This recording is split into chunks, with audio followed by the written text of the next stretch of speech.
Hello students, in this video we will see about measurements of matter. So in 18th and 19th century there were some scientists, they do experiment on different types of chemical substances, and we know that the composition of a substance changes during the chemical change.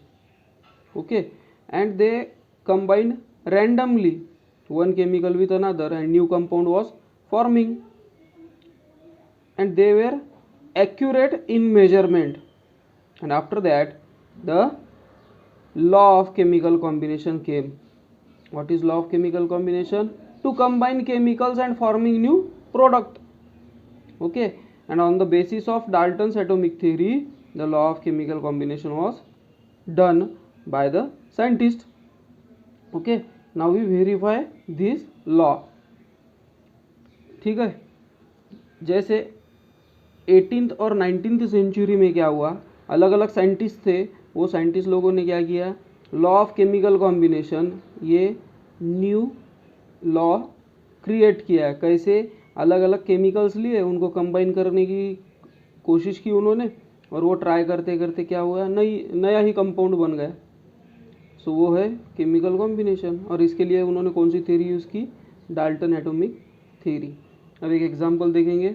There is activity given to you that take a solution of calcium chloride in a conical flask. आपको एक experiment दिया गया है, calcium chloride का solution आपको conical flask में लेना है और टेस्ट ट्यूब के अंदर सोडियम सल्फेट लेना है और उसको अच्छे से पैक कर कर उसका वेट ले लेना है. उसके बाद उस सॉल्यूशन को मिक्स कर देना है. आपको नया ही प्रोडक्ट मिलेगा, that is CaSO4 calcium sulphate and sodium chloride. ये सॉल्यूशन मिलेगा, उसका नया ही कलर रहेगा और नया कंपाउंड ही फॉर्म हो रहा है ये. बट अगर उसका वेट अगर आप करोगे तो जितना वेट पहले था उतना ही वेट आपको बाद में भी मिलेगा. सो ऐसा क्यों हुआ? ये है law of conservation of matter. So this is law of conservation matter. What is law of conservation of matter? The total weight of reactants is same as the product. ये जो reactants थे, these reactants were different. ये दोनों भी reactant different थे, उनका weight किया. After that the reactants were mixed together and new product is formed there, and the new product has also same weight as previous one. पहले के जैसा ही same wait पहले वाले का भी था, इसलिए नया प्रोडक्ट तो फॉर्म हो रहा है बट उसके मास में कोई भी तरह का चेंज नहीं मिल रहा है.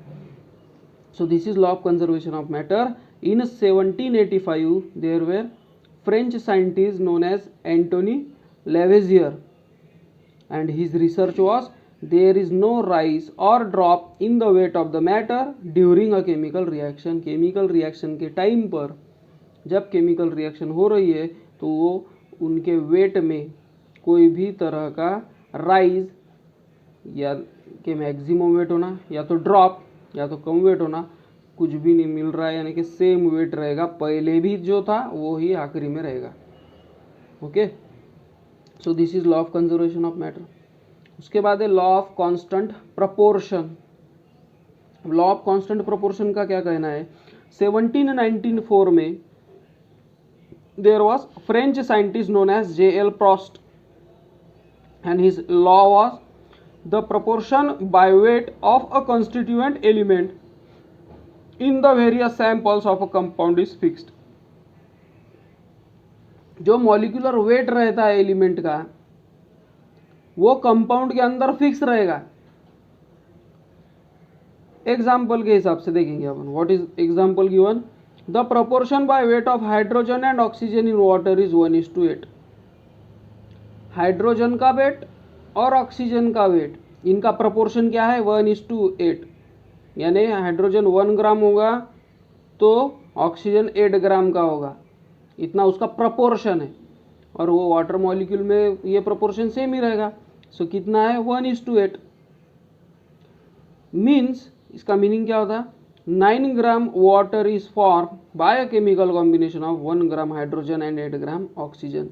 अगर आपने वाटर लिया 9 ग्राम तो आप समझ जाओ कि उसमें 1 ग्राम हाइड्रोजन है और 8 ग्राम ऑक्सीजन है। अगर आपने 18 ग्राम वाटर लिया, 18 ग्राम वाटर, तो 1:8 रेशो आपको फॉलो करना पड़ेगा। मीन्स 8 + 1 9, 9 से डिवाइड किए तो इसको आएगा 2, सो 2 1 jar 2 gram hydrogen and 2 8 jar 16 gram oxygen. 16 gram oxygen रहेगा और 2 ग्राम हाइड्रोजन रहेगा। हो गया इसका 1:8 रेशो। और ये स्टेट किसने किया? 1794 में J.L. प्रॉस्ट। और ये है उनका स्टेटमेंट के एलिमेंट्स के जो मॉलिक्यूलर वेट है वो कांस्टेंट ही रहेगा लास्ट तक। वो फिर कौन सा भी एलिमेंट, कौन से भी कंपाउंड में लो आप, कोई भी compound. Second example, the proportion by weight of carbon and oxygen in carbon dioxide is 3:8। CO2 carbon dioxide, इसके अंदर प्रोपोर्शन क्या है कार्बन ऑक्सीजन का? 3:8। मीन्स अगर 44 ग्राम कार्बन डाइऑक्साइड आप लेते हो तो 8 + 3 11, 11 से अगर डिवाइड किए तो 44 क्या होगा? 4 जार, सो 4 3 जार 12 ग्राम आएगा कार्बन और 4 8 जार 32 ग्राम आएगा oxygen. Okay, so this is the law of constant proportion के law of conservation of matter. Reaction के पहले जो वेट था वही रिएक्शन के बाद वेट रहेगा। Law of constant proportion, reaction में अपना कंपाउंड में जो एलिमेंट्स है उनका जो मॉलिक्यूलर वेट का रेशो है वो जैसा क्या वैसा ही रहेगा। So this is all the 3 laws. इसके बाद का अपन अगले वीडियो में, नेक्स्ट वीडियो में देखेंगे। ओके, तब तक के बाय।